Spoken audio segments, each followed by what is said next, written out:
Hello and welcome to Edukemy's YouTube channel and editorial discussion for 29th April 2022. My name is Harsh Singh and in this video we shall discuss an editorial from the Indian Express which is titled A War Runs Through It. This editorial speaks about how Russia-Ukraine war impacts India's economic situation and more so specifically government's fiscal position. What are the incomes and expenditures which are going to get impacted because of this war?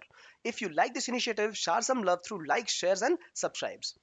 Let's discuss. The editorial says that the war runs through any economy, and when the economics are interconnected, it can also impact at longer distances relationship as well. Now, here, when the government carves out a budget, it must take in account the international situation. And while India was framing its budget, the international situation, that is the crisis between Russia and Ukraine, was not as grave as what it is now. Will it change the total income that the government has? Or will it change the kind of expenditure government has because of this international situation? The ideas of experts are very different, but government it is confident about the net income and the net expenditure. So let's understand how the government says that the income is going to be good this time, and then we will understand how it is going to impact the expenditure. The first thing that the government says is that government had planned a sufficient level of growth for the country in this year. It had planned 11% of growth in production. So GDP overall to be growing with the help of more articles created, more services given, and inflation, both of them accounting to this 11% growth. Now, see, there's one thing linked to the growth. Growth is linked to the taxation. More the growth, more is the taxation, right? So, government says that if growth is more, we will be able to collect more taxes, and 7% of the growth has been attributed, real growth has been attributed, which is done by RBI and various other agencies, international agencies for India in this year. Along with that, we will have a decent amount of inflation. This will lead to 11% overall growth and more tax collection. So this is one thing, that is growth will be there for the country. Inflation has to be handled. We will understand about the shortcomings in the next part, that is of expenditures. The second part is disinvestment target. Disinvestment targets have been achieved in the past at certain junctures only, and this time 65,000 crore is something that the government can look at achieving with the help of LIC disinvestment and other plans included.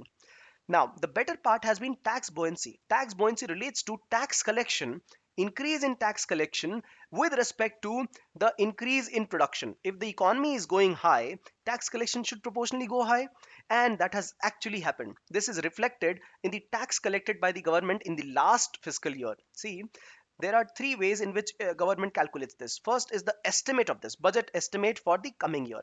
So for the last year when it was calculated, it was 22 lakh crore when calculated.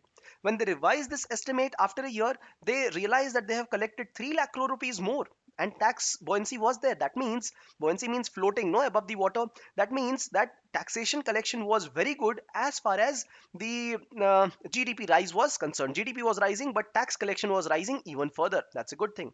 And the actuals which were found for the last year, that were even higher. So what were the estimates and actuals? There is a 5 lakh crore of difference. That is a very good thing for India's economy. That means taxation has been working effectively, and effective tax to GDP ratio has risen to 11.7%. These were not the estimates were 10.7%, 10.8%, around this. And effective tax to GDP ratio has increased. That's a very good thing. And the third thing is net collection. The net collection this year as well, which we are planning, could be 2.5 lakh crores more than the estimates, and a substantial part of this will be passed on to the government, all because of high GST, corporate tax, customs, etc., and also central excise, right? All of this collected petrol tax, etc. So three important points: one, growth will be high; second, tax buoyancy is very good; and third, next collection in the next year also looks to be bright. On the sides, we see higher inflation.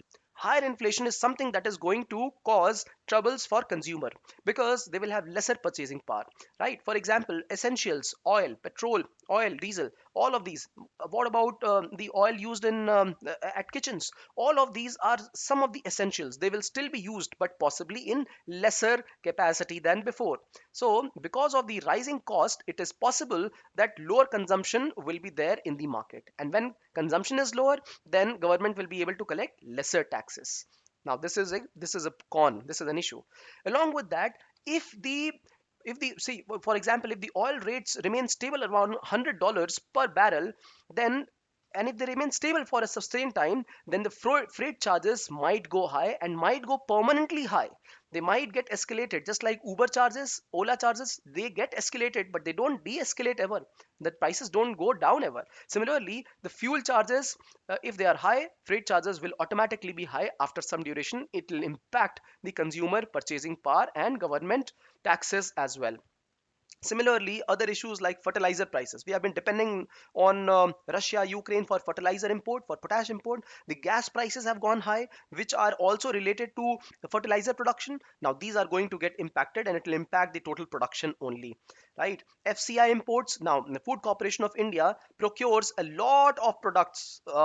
These are the wheat and rice procurements primarily, and millions of tons. Government spends a lot of money. Last 2 years, government spent extra money to be able to procure items for free distribution under Prime Minister Garib Kalyan Anna Yojana.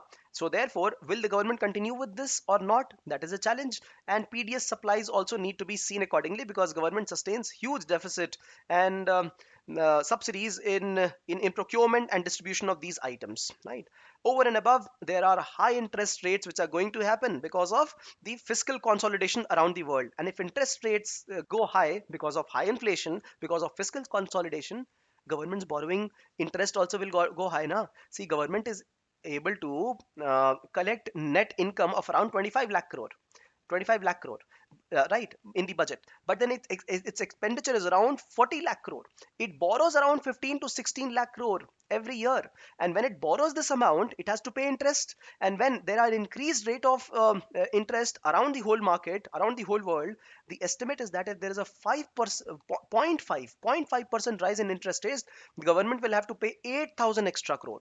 8,000 crore extra money just for this. So imagine high interest rates are going to impact government's borrowings. These are the impacts of side effects and impacts of the war on India's fiscal position. So side effects also covered and the positives also covered, right? This is how we cover an article like this. Now, point out 5 challenges which have the potential to derail India's budget finances management, and 3 remedies to a situation like this. Easy question, but then exercise your brain and put it down in the comment section. If you like this initiative, share some love through likes, comments, and shares. And if you have got any questions, put it down in the comment section. We will ensure to get back to you. Thank you for watching.